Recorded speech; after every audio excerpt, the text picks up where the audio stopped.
today we're doing a few things, but we've been talking about lots of stuff in the industry. Yeah, you've joined us not long back, Steve, which is great, and working into some of the stuff that we get involved with. And based on what your experience is, what's your thoughts around practical completion, new build, and that transition into ownership that you've experienced, if you like, and how can we help? This is the point. With the experience that I've had to date and what I've seen in my very short time at Assestwize, yeah, there's a real disconnect between contractors modifying construction drawings to provide an as-built. So there's a very vast difference between the two. Design would be in the construction drawings, and then in the actual as-built, you're looking at distances from a fence line, from a boundary of where services are located. Yeah. Now it may not seem relatively important now, but in 10 years' time, when you've got a water leak, identifying where a pipe is, or identifying where the main incoming power mains are. Yeah. So it's you might dig a hole 2 meters by 2 meters to try and find it, and it might be another half meter away. Small issue, but you're looking at long term. Right. Basically, at PC, that's your chance of providing an as-built. Okay. Yeah, you've got one shot. That's your time to do it. In the future, you'll never get it right. No, and it doesn't come through before it gets buried. 2 or 3 meters beneath the. Yeah. That's your time. Yeah. So there's a real disconnect between construction drawings and as-builts. I've seen it in the past, and I'm seeing it today in many different companies. Right.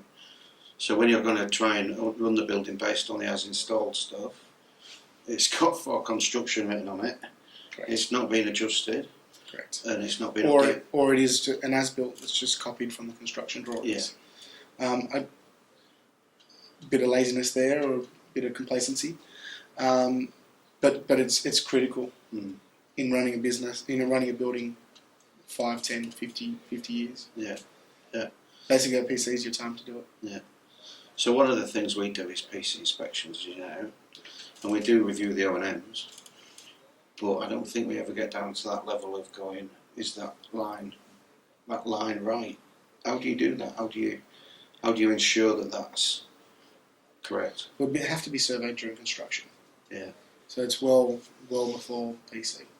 Okay. There needs to be a level of detail provided by the contractors. Right. To provide an as-built. Do you think it's part of the project management team's responsibility, or the consultants designing and whatever, to make sure that it's getting built and that's getting? Because I used to do these things with reviewing as a design type business, if you like. Yeah. And you'd have to try and make sure that was right, because you may have been given the responsibility to produce the as installed as well. Sure. It's a separate task altogether.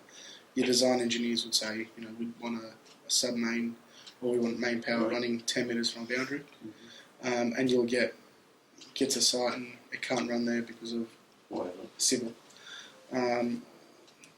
or other services in the way. So they would move it relatively to where it needed, where it could go. But that's not reflected in drawings. So could you do it on a risk profile, so that you go, right, what are the important things we need to know and make sure are correct in the as installed, such as gas main, water mains, power incoming, or whatever.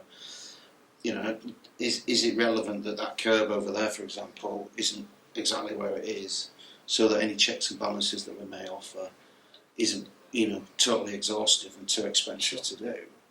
Maybe you could do it that way, could you, based on that? What are the sure. things Well, typically you'd have a hold point where a certifier would go and inspect, or they'd have surveyors come in to complete those inspections.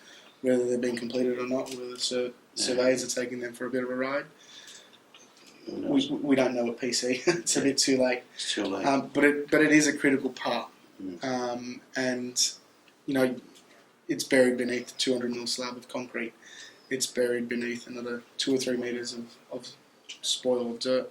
So at that time, PC, it's too late. It needs to be completed during construction, during the related process.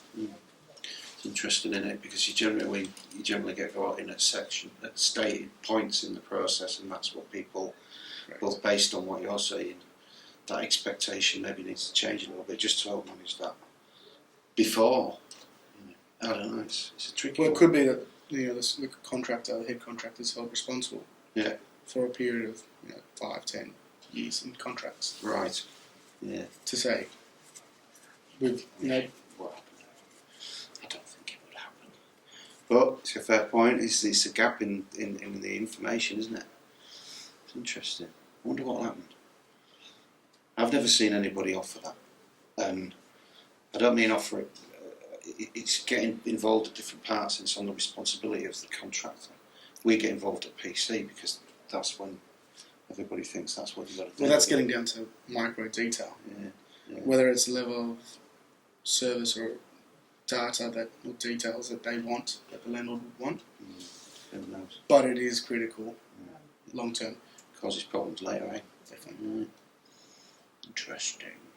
Thanks, mate. Thank you.